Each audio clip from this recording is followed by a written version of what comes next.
लेकिन इसके बाद में जो ये बोरिंग वाला सिस्टम आया है, ये भी अगर निरंतर ठीक चल जाए, इसके अंदर मुझे लंबी चौड़ी और कमी दिखाई नहीं देती, लाइट वाली कमी दिखाई दे रही है, क्योंकि ये सौर ऊर्जा से चलेगा। सौर ऊर्जा से सर्दियों में नहीं चल सकता, कोई बादलवाई होगी तो नहीं चल सकता। ये जब सूर्य अच्छा निकलेगा तभी चलेगा, और 7-8-10 घंटे ज़्यादा ये चल नहीं सकता। तो सरकार को यहाँ पे निरंतर 24 घंटा में इसकी कनेक्शन करना चाहिए, और एक एक साथी को चाहे कौशल रोजगार के तहत उस पर जिम्मेवारी करनी चाहिए भी ये ट्यूबवेल 24 घंटा चले। क्योंकि हम अगर किसी साथी के जिसके खेत में लगाए उसकी जिम्मेवारी तय कर देंगे तो वो शायद 24 घंटा ना चला पाए, क्योंकि सामाजिक आदमी होता है, किसान, उसको अपने घर के काम भी होते हैं। उसके ऊपर कौशल के माध्यम से अगर कोई साथी को रोजगार मिलता है तो उसकी जिम्मेवारी बनती है वो 24 घंटे अगर वो चलेगा तो हमें कहीं ना कहीं लाभ मिलेगा। और तीसरी समस्या मेरे सामने थी लाइट की। तो लाइट का मैंने हर संभव प्रयास किया था, और काफ़ी टोक मैंने मेट भी दी थी, काफ़ी साथियों के मैंने ढाइयों में लाइट लगवाने का काम किया था। 5-6 साथियों की उड़ामा रह गया था, मैं वो लाइट लगा नहीं पाया था, या तो कोई एस्टिमेट में दिक्कत रह गई थी, या कोई MP लैंड में पैसे आने में लेट हो गए थे, या कोई इस तरह को टेक्निकल दिक्कत होती। कई साथियों के ढाणी में लाइट तो है लेकिन वो डिम लाइट, उस समय वो बात होती थी भाई पहले ये कनेक्शन कटवाओ ट्यूबवेल वाला, और उसके बाद में नया एस्टिमेट बनेगा और उसके बाद में लाइट लगेगी। इस तरह वो टाइम टपता रहा, तो कुछ 5-6 साथियों की तो उड़ामा रह गया था, लेकिन लगभग मैंने प्रयास किया था, क्योंकि मेरी भी एक सोच है भाई ढाणी के अंदर हमें कम से कम तीनों सुविधाएं मिलनी चाहिए। ढाणी का रास्ता पक्का होना चाहिए, वहाँ पे लाइट का प्रबंध होना चाहिए, और वाटर सप्लाई वहाँ पे निरंतर जानी चाहिए। ये 3 सुविधाएं ढाणी के अंदर होनी चाहिए, क्योंकि ना तो लाइट के बगैर काम चलता, ना पानी के बगैर काम चलता। और आजकल बच्चों की वैन हर ढाणी में जाती है, रास्ता पक्का ना हो तो बच्चों की वैन जाने में भी दिक्कत होती है। तो मैं सोचता हूँ तीनों ढाणियों में, तीनों ये जो हमारी मांग है ये तीनों पूरी होनी चाहिए प्रत्येक ढाणी में। और मैं आपको विश्वास दिलाता हूँ इस बार संभावनाएं व्यापक है, क्योंकि टिकट तो मिलनी है सर्वे के आधार पे, और सर्वे भी लगता है ठीक ठाक आना चाहिए। अगर ठीक ठाक सूत बैठ गई तो मैं चाहता हूँ कि क्योंकि यह सूत कदे कदे बैठा करे, राम के पैड़ी कहनी को लाई आज तक, बहुत नेता आया बहुत नेता चला गया, जब जगह सूत बैठ जाए तो मैंने भलाई लेनी चाहिए, और भलाई जब मिले तो लोगों का काम होगा।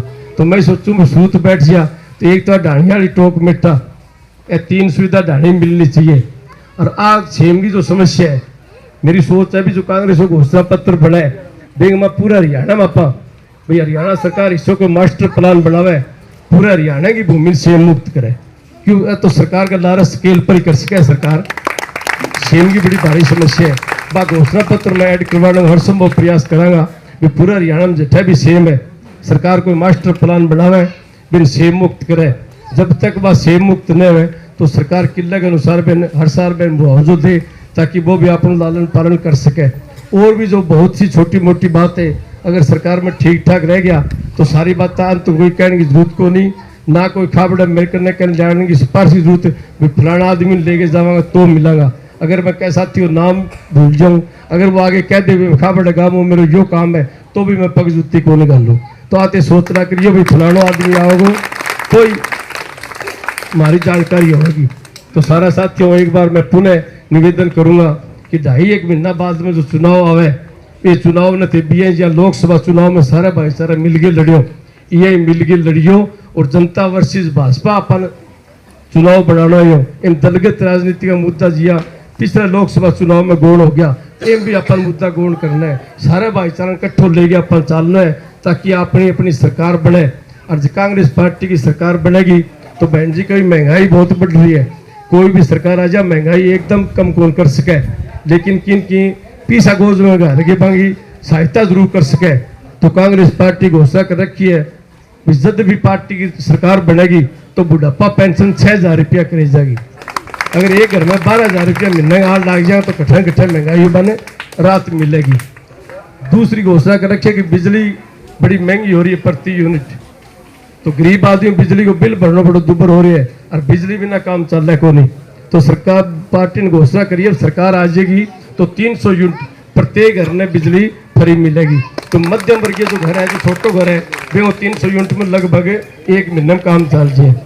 और तीसरी घोषणा कर रखी है सिलेंडर बड़ा महंगा है, सिलेंडर में ना काम कौन चल रहा है आजकल, लकड़ियां पर रोटी पुए को नहीं, पढ़ी लिखी भू आ रही है, कोई धक्को कर ले भी थे रोटी पो तो घर लड़ाई भलाई करा लियो, चूल्हे पर रोटी कौन पुए।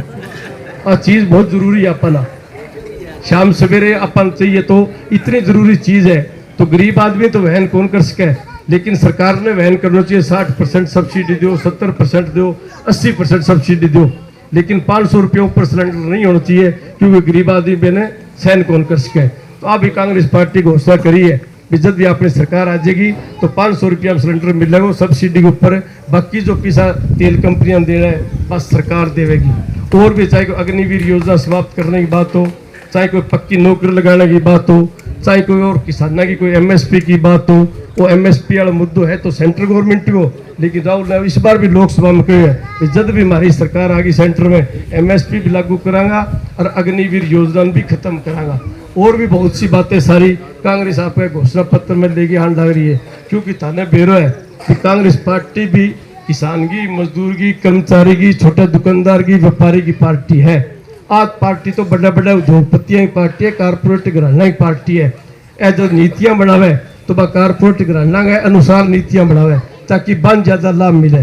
और कांग्रेस पार्टी गरीब आदमी के सोचने वाली पार्टी है, तो सारा भाईचारा इकट्ठा करके अब बीजेपी वालों सही चेहरों अवगत कराइयो और कांग्रेस पार्टी को साथ दियो और उन्हें बुला के जो मेरा मान सम्मान बढ़ाए, जो इज्जत बख्शी देंगे लिए मैं सारा काम को तय दिलो आभार व्यक्त करूं। धन्यवाद, जय हिंद।